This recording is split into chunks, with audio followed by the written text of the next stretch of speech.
Assalamualaikum warahmatullahi wabarakatuh. Bagaimana kabarnya teman-teman hari ini? Semoga teman-teman sehat selalu ya, dan selalu dalam lindungan Allah Subhanahu wa Ta'ala. Kembali lagi bersama Miss Yani. Hari ini kita akan belajar tematik kembali, tema 2, subtema 3, bermain di lingkungan sekolah, pembelajaran 3 dan 4.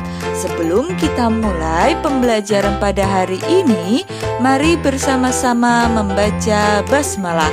Bismillahirrohmanirrohim. Disimak baik-baik ya teman-teman. Lomba tenis meja cilik kembali digelar.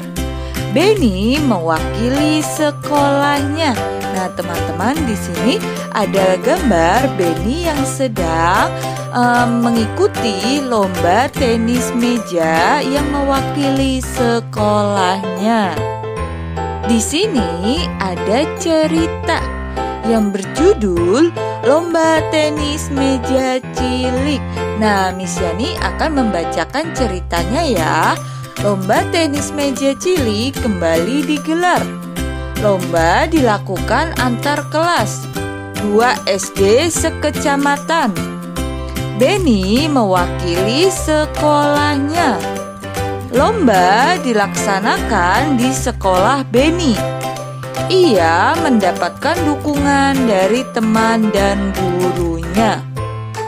Beberapa teman Benny seperti Udin, Edo, Lani, Siti, Dayu, dan Mei memberikan dukungan kepada Benny dari tribun. Teman Benny didampingi oleh guru kelasnya. Benny menangkis serangan dari lawan mainnya. Bola pingpong hampir saja mendarat di Benny. Sementara ini, lawan mainnya sedang bersiap-siap menangkis balik serangan dari Benny. Ketika Benny melepaskan serangan balik, langsung ditangkis balik oleh lawannya dengan gagah. Namun, bola pingpong menyangkut di net. Poin untuk Benny, dan akhirnya ia menang. Nah, ini adalah cerita dari lomba tenis meja cilik yang dilakukan oleh Benny. Benny sedang mengikuti lomba tenis meja cilik. Dalam kalimat tersebut terdapat beberapa kata yang mungkin teman-teman tidak tahu artinya. Nah, sekarang ayo kita cari tahu artinya. Oke, di sini ada arti atau makna kata-kata dari bacaan tadi. Yang pertama yaitu tribun. Tribun artinya atau maknanya yaitu kawasan duduk atau tempat duduk penonton. Kemudian yang kedua ada kata bat. Artinya atau maknanya yaitu raket tenis. Nah, bat itu adalah raket tenis yang digunakan oleh Benny, yang dipegang oleh Benny untuk bermain tenis meja. Kemudian yang ketiga itu ada net. Net artinya atau maknanya yaitu pembatas meja tenis yang di tengah. Nah, di tengah meja itu ada net. Nah, itu dinamakan net yang artinya pembatas meja tenis. Kemudian yang keempat yaitu ada poin. Poin arti atau maknanya yaitu skor berupa angka yang diperoleh oleh pemain.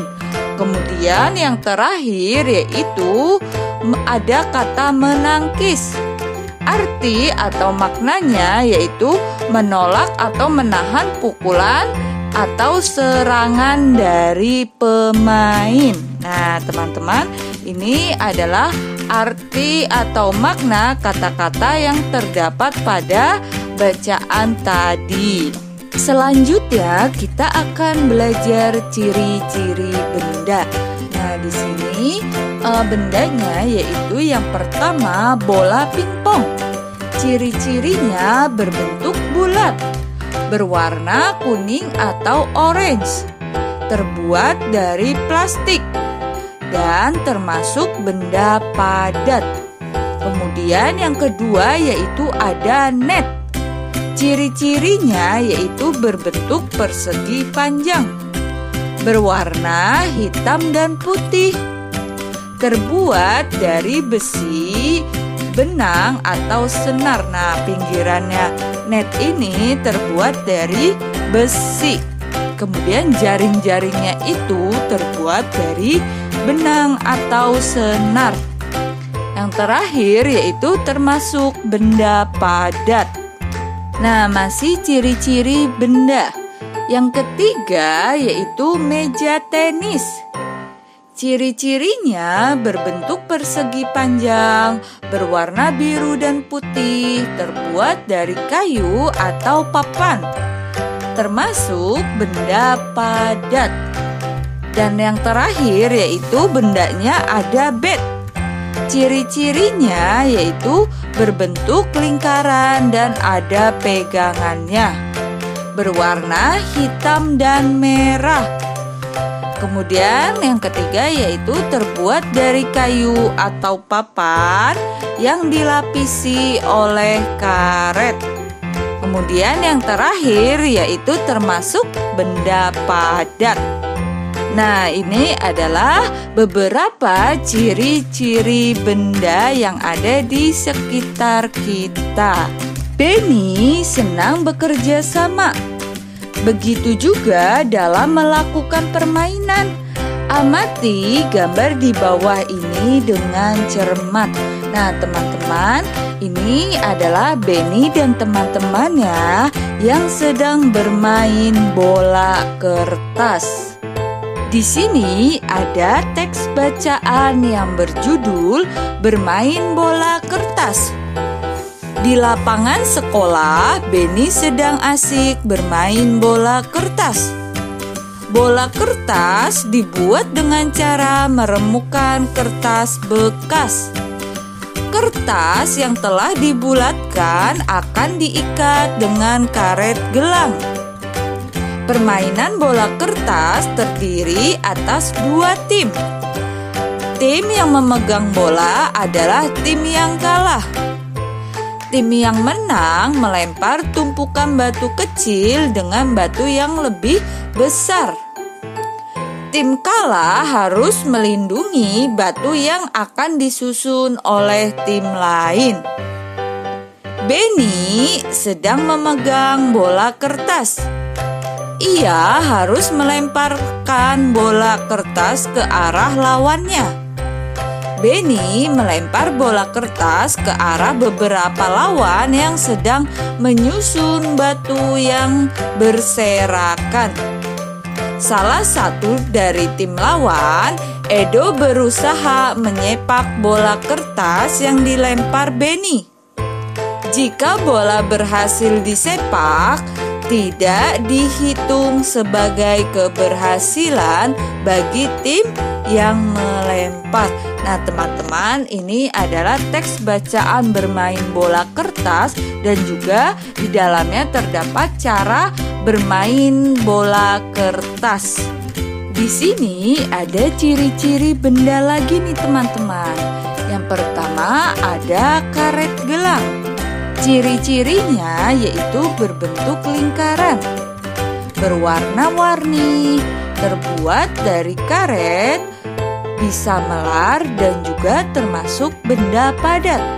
Kemudian yang kedua ada kertas. Bentuknya yaitu persegi panjang karena di sini Miss Yani punya kertasnya yaitu bentuknya persegi panjang. Jadi ciri-ciri di sini bentuknya yaitu persegi panjang.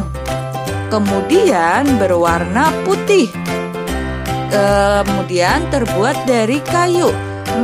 Pasti teman-teman bingung ya, kenapa kertas terbuat dari kayu? Ya, nanti teman-teman bisa cari tahu ya kenapa kertas terbuat dari kayu.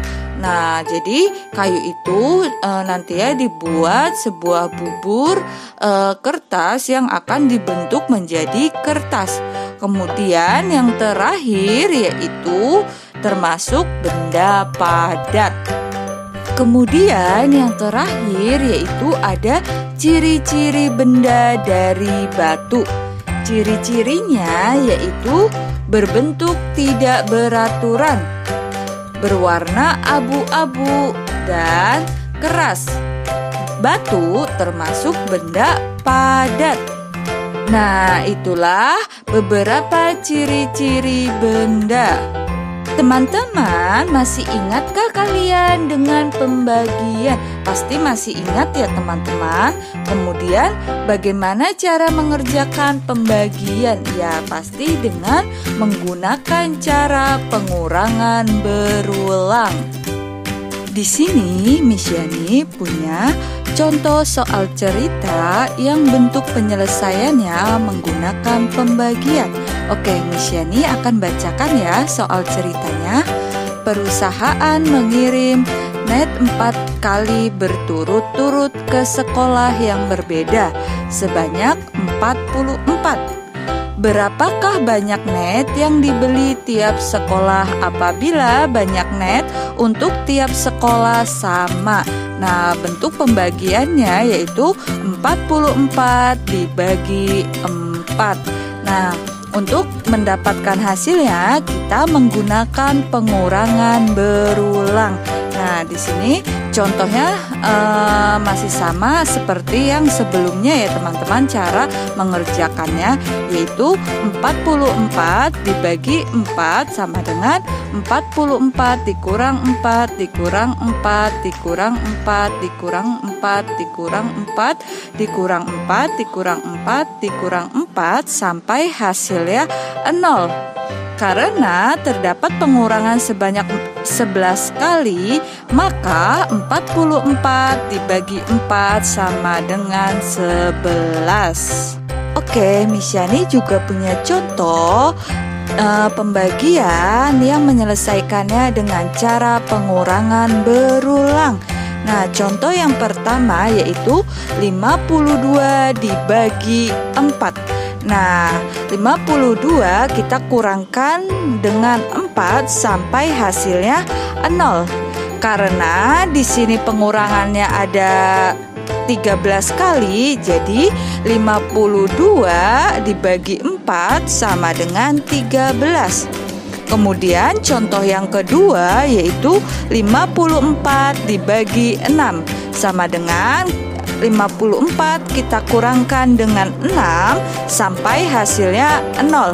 Karena pengurangan berulangnya ada sebanyak 9 kali, jadi 54 dibagi 6 sama dengan 9. Nah, teman-teman, ini adalah contoh pembagian yang penyelesaiannya dengan cara pengurangan berulang.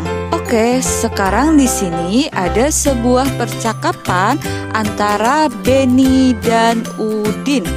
Nah, Benny memberitahu kepada Udin, percakapannya yaitu ternyata pembagian dapat diubah menjadi bentuk perkalian. Kemudian Udin bertanya kepada Benny bagaimana caranya. Benny menjawab, begini, saat saya memasukkan 6 bola kertas ke dalam 3 kantong plastik, maka 6 dibagi 3 sama dengan 2. Terdapat 2 pada setiap kantong plastik. Jika dibalik, sebanyak 3 kantong plastik mendapat 2 bola kertas. Setiap kantong kalimat matematikanya menjadi 2 kali 3 sama dengan 6. Jadi 6 dibagi 3 sama dengan 2. Karena 2 dikali 3 sama dengan 6. Nah, di sini Miss Yani punya contohnya pembagian yang diubah ke dalam bentuk perkalian. Contohnya yang pertama yaitu 8 dibagi 2 sama dengan 4. Karena 4 dikali 2 sama dengan 8. Kemudian contoh yang kedua yaitu 10 dibagi 2 sama dengan 5. Karena 5 kali 2 sama dengan 10. Nah teman-teman, ini adalah bentuk pembagian yang diubah ke dalam perkalian. Teman-teman tinggal balik saja ya. Kalau kemarin kita sudah belajar alat, bahan, dan kegunaannya untuk menggambar imajinatif, nah sekarang kita akan belajar langkah-langkah menggambar imajinatif. Yang pertama yaitu sediakan semua alat tulis yang dibutuhkan. Kemudian yang kedua, buat garis pinggir yang dibutuhkan. Yang ketiga, buat pola gambar yang diinginkan. Yang keempat, arahkan pola gambar hingga menjadi gambar imajinatif yang diinginkan. Kemudian yang terakhir yaitu warnai pola gambar dengan menggunakan pensil warna atau krayon. Nah teman-teman, ini adalah langkah-langkah untuk menggambar imajinatif. Sekian penjelasan materi dari Miss Yani. Sampai sini ada yang ingin ditanyakan atau tidak? Atau ada yang masih belum paham? Jika teman-teman ingin ada yang ditanyakan, boleh tanyakan langsung kepada Miss Yani ya. Oke, sekarang tugasnya yaitu mengerjakan latihan halaman 133 sampai dengan 136. Kemudian dilanjut lagi halaman 137, tetapi yang dikerjakan hanya nomor 3, 4, 5, 7, dan 8. Kemudian halaman 138 yang dikerjakan hanya nomor 2, 3, dan 4. Kemudian halaman 141 sampai 143 untuk ciri-ciri benda tidak usah dikerjakan ya teman-teman. Kemudian halaman 145 yang dikerjakan yaitu hanya pembagian yang diubah ke perkalian. Kemudian yang halaman 146 yaitu pembagiannya saja nomor 4, 5, dan 6. Dan yang terakhir yaitu halaman 147 yang dikerjakan langkah-langkah membuat gambar imajinatif. Jika teman-teman sudah selesai, seperti biasa ya teman-teman, minta tolong kepada ayah dan bunda untuk mengirimkannya kepada Miss Yani ya. Selamat mengerjakan. Sekian pembelajaran tematik hari ini. Mari kita tutup dengan membaca hamdalah. Alhamdulillahirobbil alamin. Sampai jumpa kembali ya teman-teman. Bye-bye. Wassalamualaikum warahmatullahi wabarakatuh.